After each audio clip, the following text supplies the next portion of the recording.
Chapter 6. Now the sons of the prophets said to Elisha, "There is not room enough for us in the place where we are living under your care, so let us go to Jordan, and let everyone get to work cutting boards, and we will make a living place for ourselves there." And he said to them, "Go, then." And one of them said, "Be pleased to go with your servants." And he said, "I will go." So he went with them. And when they came to Jordan, they got to work cutting down trees. But one of them, while cutting a board, let the head of his axe go into the water, and he gave cry, and said, "This is a bad business, my master, for it is another's." And the man of God said, "Where did it go in?" And when he saw the place where it had gone into the water, cutting a stick, he put it into the water, and the iron came up to the top of the water. Then he said, "Take it up." So he put out his hand and took it. At that time the king of Aram was making war against Israel, and he had a meeting with the chiefs of his army and said, "I will be waiting in secret in some named place."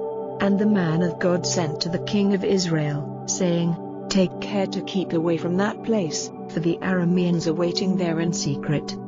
So the king of Israel sent to the place where the man of God had said there was danger, and kept clear of it more than once. And at this, the mind of the king of Aram was greatly troubled, and he sent for his servants and said to them, "Will you not make clear to me which of us is helping the king of Israel?" And one of them said, "Not one of us, my lord king, but Elisha, the prophet in Israel, gives the king of Israel news of the words you say even in your bedroom." Then he said, "Go and see where he is, so that I may send and get him." And news came to him that he was in Dothan. So he sent there horses and carriages and a great army, and they came by night, circling the town. Now the servant of the man of God, having got up early and gone out, saw an army with horses and carriages of war all round the town. And the servant said to him, "O my master, what are we to do?" And he said in answer, "Have no fear, those who are with us are more than those who are with them." Then Elisha made a prayer to the Lord, saying, "Lord, let his eyes be open so that he may see." And the Lord made the young man's eyes open, and he saw that all the mountain was full of horses and carriages of fire round Elisha. Now when the Arameans came down to Elisha, he made a prayer to the Lord saying, "Lord, make this people blind." And he made them blind at Elisha's request. And Elisha said to them, "This is not the way, and this is not the town. Come after me so that I may take you to the man you are searching for." And he took them to Samaria. And when they had come into Samaria, Elisha said, "Lord, let the eyes of these men be open so that they may see." And the Lord made their eyes open, and they saw that they were in the middle of Samaria. And the king of Israel, when he saw them, said to Elisha, "My father, am I to put them to the sword?" But he said in answer, "You are not to put them to death. Have you any right to put to death those whom you have not taken prisoner with your sword and your bow? Put bread and water before them, so that they may have food and drink and go to their master." So he made ready a great feast for them, and when they had food and drink, he sent them away and they went back to their master.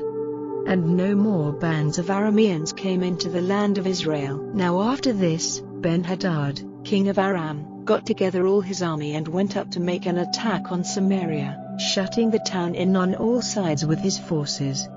And they became very short of food in Samaria, for they kept it shut in till the price of an ass's head was 80 shekels of silver, and a small measure of dove's droppings was 5 shekels of silver. And when the king of Israel was going by on the wall, a woman came crying out to him, and said, "Help, my lord king." And he said, "If the Lord does not give you help, where am I to get help for you? From the grain floor or the grape crusher?" And the king said to her, "What is troubling you?" And she said in answer, "This woman said to me, 'Give your son to be our food today, and we will have my son tomorrow.'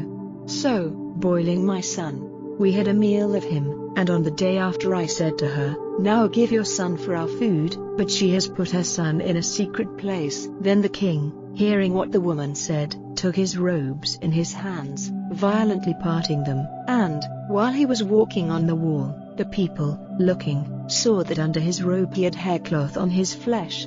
Then he said, "May God's punishment come on me if Elisha, the son of Shaphat, keeps his head on his body after this day." But Elisha was in his house, and the responsible men were seated there with him, and before the king got there, Elisha said to those who were with him, "Do you see how this cruel and violent man has sent to take away my life?" While he was still talking to them, the king came down and said, "This evil is from the Lord. Why am I to go on waiting any longer for the Lord?"